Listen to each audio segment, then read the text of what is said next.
Bismillahirrahmanirrahim. Assalamualaikum warahmatullahi wabarakatuh. Salam sejahtera bagi kita semua. Om Swastiastu, Namo Buddhaya, salam kebajikan. Alhamdulillahirrabbilalamin. Assalatu wassalamu ala asrafil anbiya mursalin sayyidina maulana Muhammadin wa ala alihi wa sahbihi ajmain, amma ba'du. Perkenalkan, nama saya Ria Rizka Awalia. Pada kesempatan kali ini saya akan berbicara sedikit mengenai unlocking a child potential. Bahwa setiap anak adalah manusia yang unik dan spesial. Setiap anak memiliki karakteristik yang berbeda-beda dan setiap anak memiliki potensi. Satu keyakinan penting yang kemudian harusnya dimiliki oleh setiap tenaga pengajar dan juga orang tua tentang anak-anaknya mereka, bahwa setiap anak lahir dengan membawa potensi. Nah, dengan keyakinan demikian, harapannya akan muncul kesungguhan untuk lebih peka dan cermat untuk mengembangkan potensi dan juga menemukan potensi yang dimiliki oleh anak-anak. Nah, pengetahuan atau pemahaman bahwa pertumbuhan dan perkembangan anak itu berbeda-beda harus disadari sepenuhnya oleh tenaga pengajar ataupun orang tua, gitu. Nah, hal ini bertujuan untuk mengetahui bahwa kebutuhan setiap anak itu berbeda-beda, sehingga nantinya kita akan bisa memberikan treatment ataupun perlakuan yang tepat kepada si anak, gitu, karena kita sudah mengerti kebutuhan si anak ini apa. Jika kita sudah mengerti kebutuhan si anak ini apa, otomatis kita akan bisa memberikan treatment ataupun perlakuan yang tepat kepada si anak.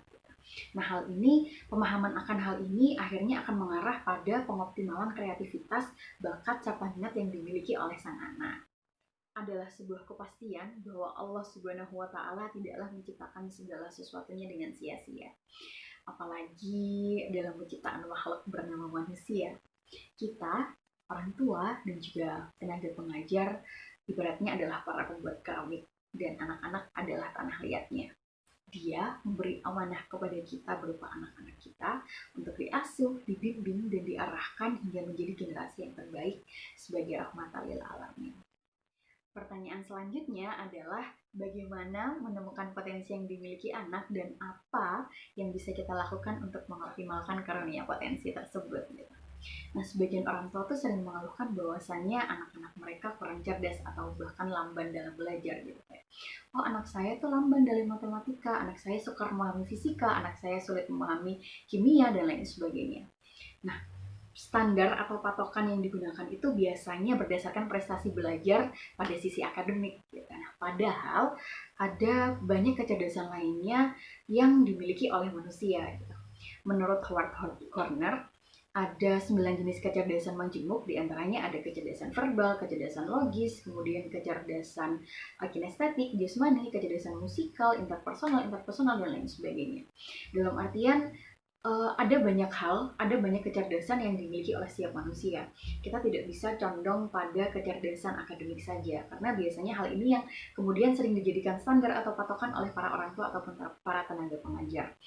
Kita harus mengerti dan memahami bahwa kalau semisal si anak ini mungkin dalam matematikanya kurang, tapi dia lebih unggul dalam musik, ya nggak apa-apa, karena itu memang kecerdasan yang dia miliki. Artinya kita harus mengerti bahwa potensi yang dimiliki si anak adalah pada bidang tersebut, gitu.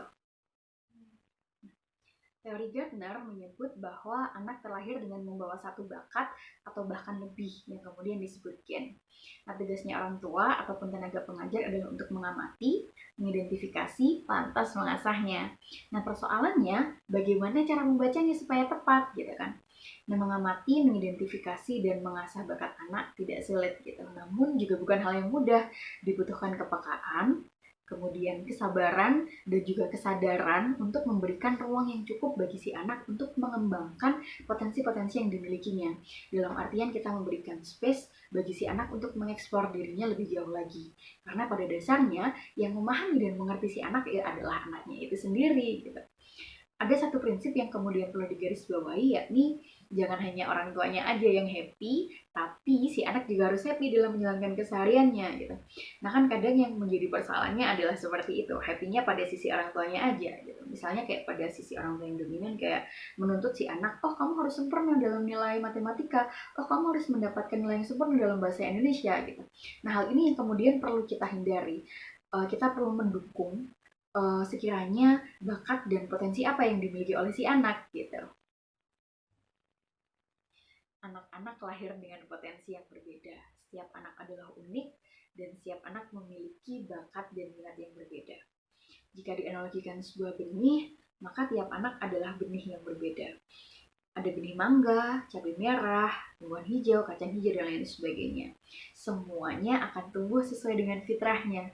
Benih kacang hijau tidak akan bisa tumbuh menjadi buah mangga, benih mangga tidak akan bisa tumbuh menjadi cabai merah, dan begitu pun sebaliknya. Benih khusus ini jika dirawat dengan sesuai fitrahnya, maka ia akan tumbuh sempurna secara total. Sebagian orang tua atau tenaga pengajar mungkin masih perlu waktu untuk melihat potensi dan juga kelebihan yang anak-anak miliki. Namun percayalah bahwa sesungguhnya setiap anak adalah cerdas sesuai dengan fitrahnya. Dengan potensi yang sedemikian dahsyat, sebenarnya setiap anak siap menyerap setiap stimulus ataupun rangsang yang kita berikan. Jadi tinggal bagaimana kita memberikan stimulus atau rangsang untuk kemudian mendapatkan respon yang sesuai. Anak-anak selalu dipenuhi rasa ingin tahu dan juga rasa ingin mencoba segala sesuatu. Maka kita sebagai orang tua ataupun tenaga pendidik harus jeli dalam memberikan panggung yang tepat bagi anak-anak. Misalnya si A menyukai di bidang musik, kemudian si B menyukai di bidang logis matematik gitu. Nah, kita memberikan mereka panggung sesuai dengan apa yang ingin mereka tampilkan gitu. Nah, dalam artian si anak akan enjoy ketika tampil gitu.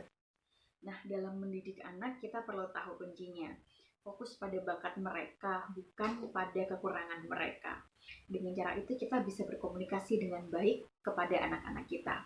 Remember that communication is the most important things in every relationship. Bahkan hubungan antara orang tua dengan anak ataupun hubungan tenaga pengajar kepada peserta didik, komunikasi ini adalah hal yang penting untuk dilakukan. Dalam artian kita bisa memahami apa yang diinginkan oleh si anak gitu. Yang perlu diketahui bersama bahwasanya dalam setiap diri anak kita ada sisi gelapnya dan juga ada sisi terangnya. Carilah sisi terangnya, maka kebaikannya pasti akan muncul gitu kan. Kebiasaan orang tua itu kan biasanya terfokus pada sisi gelapnya saja. Nah, yang akhirnya ini membuat anak-anak menjadi membangkang karena mereka mengerjakan tidak sesuai dengan apa yang mereka inginkan. Akhirnya ada bentuk perlawanan ataupun protes pada diri sang anak. Nah, makanya kita harus berkomunikasi kepada si anak apa yang sekiranya dia inginkan dan apa yang sekiranya dia butuhkan dan apa yang sekiranya dia minati lebih. And last but not least, kemudian yang perlu kita refleksikan bersama adalah sudahkah kita memperkaya stimulasi dan memberikan kesempatan yang cukup bagi anak-anak kita untuk berekspresi dan berkreasi sesuai dengan potensi-potensi yang mereka miliki. Nah, mari kita berikan wadah dan juga porsi yang tepat bagi anak-anak kita supaya mereka bisa menjadi the best version of themselves. Mungkin itu saja yang dapat saya sampaikan pada kesempatan kali ini. Kurang lebihnya saya mohon maaf jika ada salahnya, itu murni kedatangannya dari saya, dan jika ada benarnya itu murni kedatangannya dari Allah Subhanahu wa taala. Wassalamualaikum warahmatullahi wabarakatuh.